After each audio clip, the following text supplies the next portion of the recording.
Hello, Charles. Got a great set of carburetors of yours here that I've finished, and I'm going to test. And there's carburetor B960. Hope you can see that.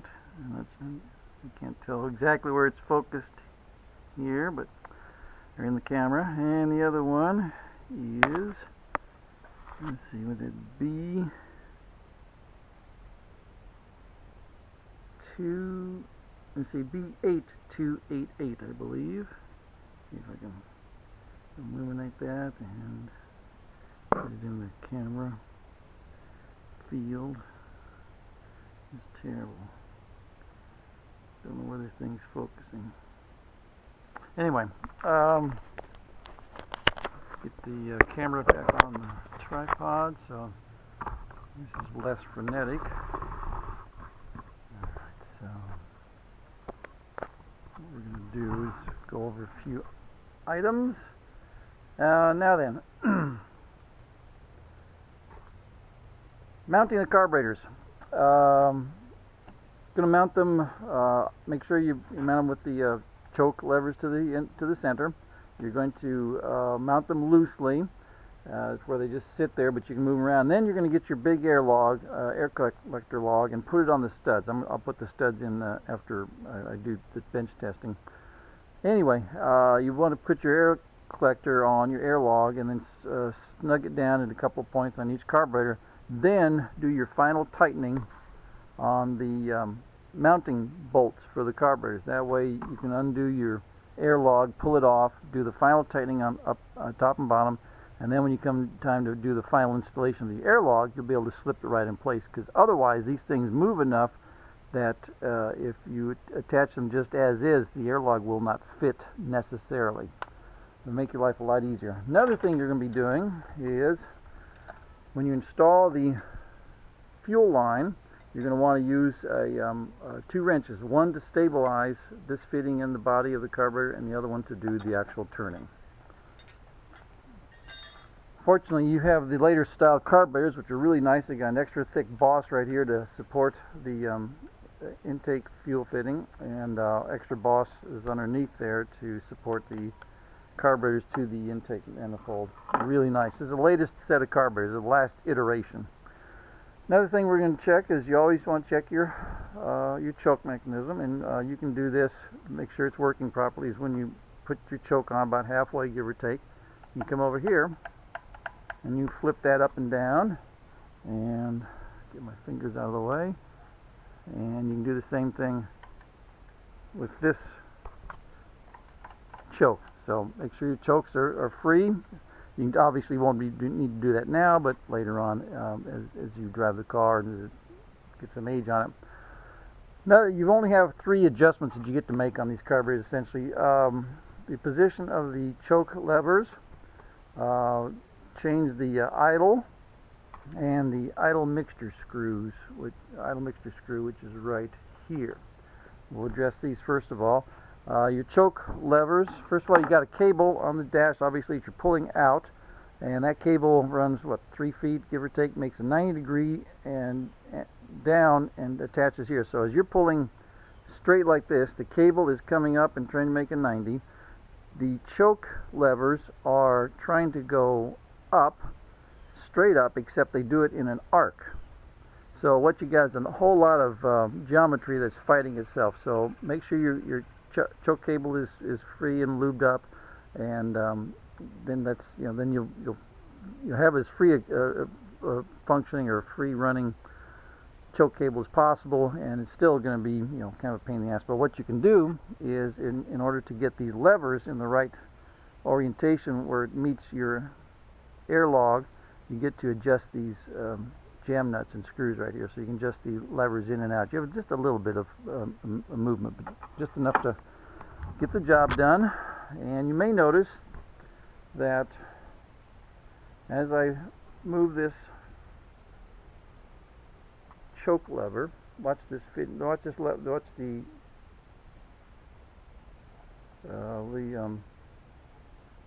linkage right there. Okay, so as you choke the carburetor with the choke butterfly, you're actually also increasing the position of or opening the first barrel lever, first barrel butterfly of each carburetor. So you're actually opening the throttle a little bit. That's what you do when you choke these things. In addition to pulling it and actually physically shutting off the air supply, you're actually increasing the RPM. And then as the engine warms up, you push the choke cable in and stabilize the idle. Shouldn't take more than 2 or 3 minutes done during normal temperatures. Ambient right now is about 80 degrees here. Let's see, that's right, you had your, be sure to tighten up the carburetors in kind of a crisscross fashion. You don't want to tighten one fitting up all the way and then go to another. I'm also going to send you instructions, and also you want to make sure that you include the wave washers that go between the body of the carburetor and this first and the face of this gasket right there. It's very important because those wave washers act as a limit stop for the sleeves that are inside that are in here, and that's what helps the carburetors mount properly and without too much stress on the ears. The only way to test these or to tune these things is when they're up to temperature. Obviously, I've already tuned these. I've actually just run them once before, and I've let them cool off so that we're doing an actual cold start here.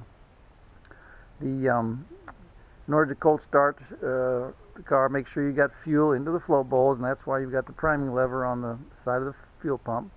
And then all I do is goose it a couple of times, and then pull the choke. I'm not sure that I'm going to goose it this time because I just did that several times. Let's see if I got any fuel in here. No? Okay, so I'll goose it a couple times. And then we're going to switch on, choke, and start.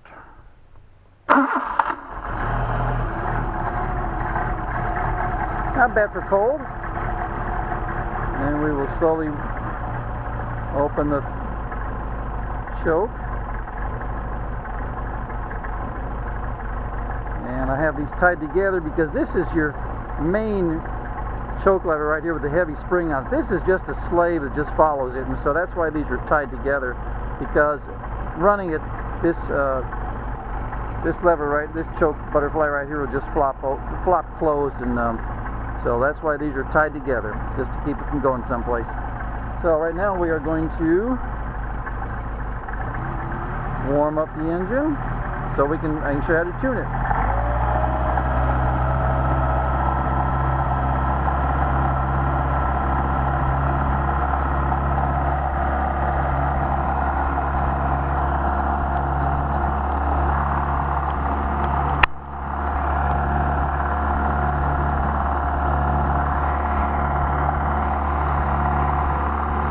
Water temperature right there. You'll see the temperature gauge go up, and then the thermostat opens and it'll drop back down.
You can see the thermostat opening, temperature dropping, and we can tune some carburetors. Alright, which one is focused?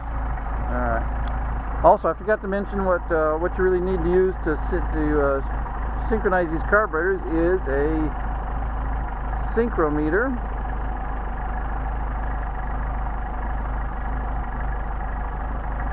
And the size you need is the BK1235, and all you need to do is buy this. You don't need any adapters. It works perfectly on the carburetors. So what we're going to do now, why is this not in focus? There we go. Maybe that's what I need to do. Alright. What we're going to do now is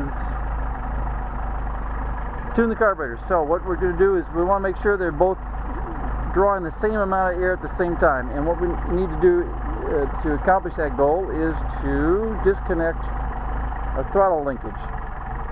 And you see right away the idle change because our throttle linkage was not synchronized between the two carburetors.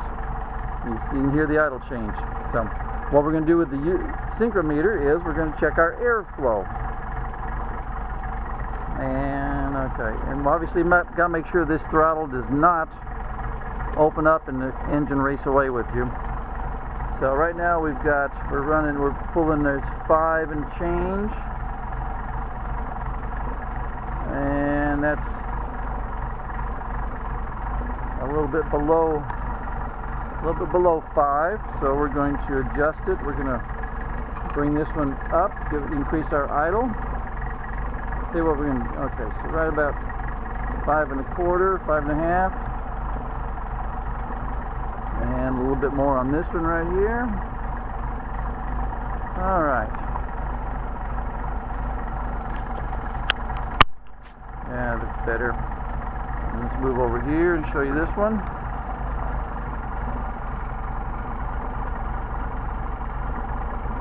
All right. So those are synchronized. The nice thing about these screws is that they have the same thread pitch. So if you screw in this screw the same amount as the other screw, you should be able to maintain the proper idle without having to use the synchrometer. But that's the best way to do it. Now, what we're going to do next is the idle mixture screw, which is right here. There are 2 of them on the carburetors, one here and one here. But this number 2 barrel is a dummy, so don't touch it.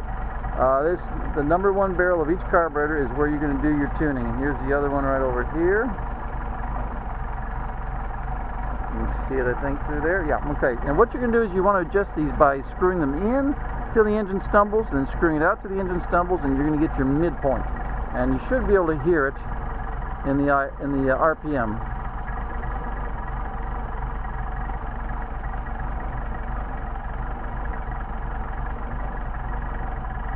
Doesn't take much. Now we're starting to drop off our RPM. I'm going to go overboard so you can hear what happens.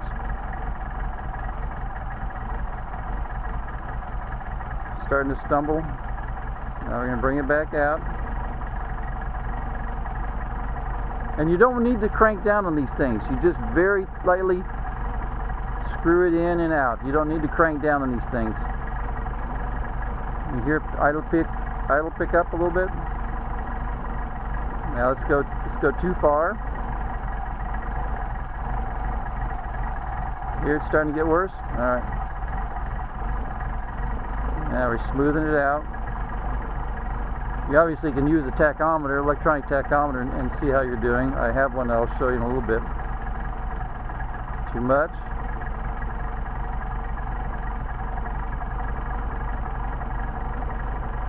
Starting to pick up a little bit, but we don't want it to pick up too much to the point where it stumbles. And it's starting to stumble. And you also can hear the air draw through the throat here. When it gets to be too much air drawing through there, you can hear it as a swishing noise. Now we'll come over here. And there's an art to this. You know, you're not going to get it first time out, but it comes with practice and just listening to your engine and checking your RPM.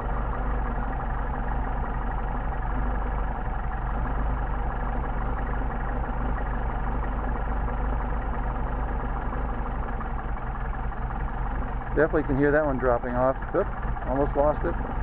It's back out. Picking up very nicely, but getting an awful lot of sucking noise here. It's starting to degrade our idle.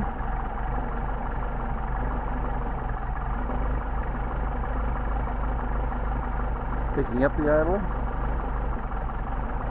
starting to drop off. And we'll try it right about there. Now let's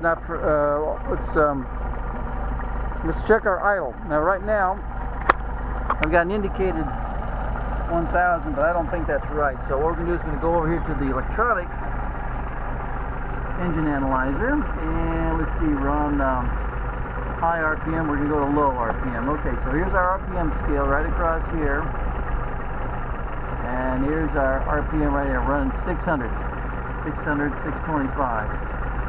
We can confirm that by going to the high scale, and you can see changes here. The high scale is on top, and we're running 500, 600 and so. So we're going to use it on the low scale. And that's a little on the low side for an RPM, but that gives you an idea how nice the machine work is to give you a nice low RPM. Alright, so let's bounce it up a little bit here. And what we're going to do is use screw in each screw about the same amount. So let's go about an 1/8 to 1/4 of a turn, and 1/8 to 1/4 of a turn. Now let's see how well we did with the synchrometer, how close we got. We're now up at 6 on this guy, and over here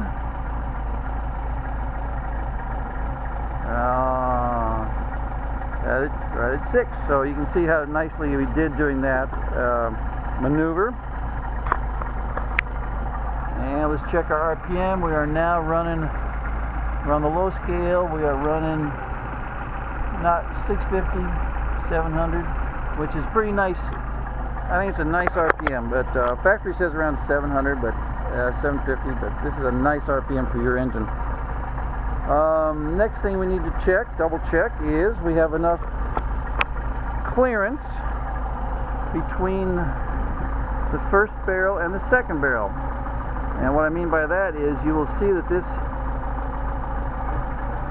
you can see I can move this second barrel counterweight. You can hear the engine stumble. And if I hold it open, it wants to die. Okay, that's what you want. Just a smidge, just a very smidge of play right there. And you control that play by set screws right. This screw right here, and the jam screw that tightens it up, and right here as well. So you don't need to do anything with those. I'm just letting you know in advance. Also, I will set the amount of clearance for the choke lever, and that's set right here. The clearance is 15 thousandths approximately clearance between this screw and the choke lever. Now, your final activity is to synchronize the linkage, so that when you snap the linkage in place, nothing changes.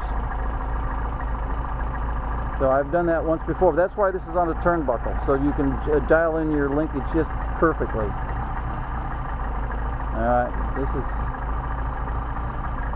I think this wants to change in the negative. Let's see if we can.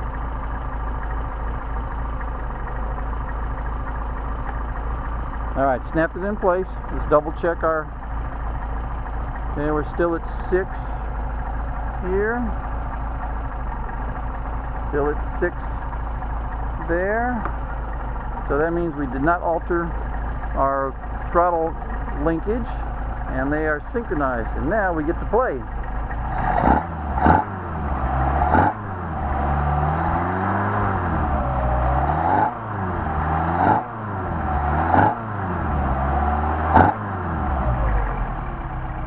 And we come back to idle.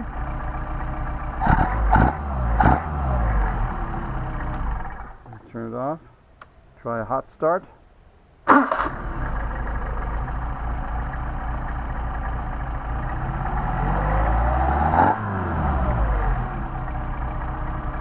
Those are a very nice set of carburetors. I think you will really enjoy them. I'm going to probably start them and start and rerun them, thermal cycle them a couple more times before I release them to you. I just want to make sure. I also am checking for leaks. So far, Doing fine. Nope, got one little leak right there. That's another reason I do this testing, is that to make sure there's no leaks. It's not a leak, it's a seepage. So I'll tighten that up just a smidge. Always check underneath here for our main jet carriers. Make sure we're okay there. And these are the leak points right here, underneath here, and then up underneath here your main jet carriers. And I think we're in good shape. So I'm going to put these away for the day and cold start them tomorrow and double check everything. And like I say, I let them thermocycle a 3 times before I send them out to you. Thank you, Charlie, for your patience and for sending these carbs to me.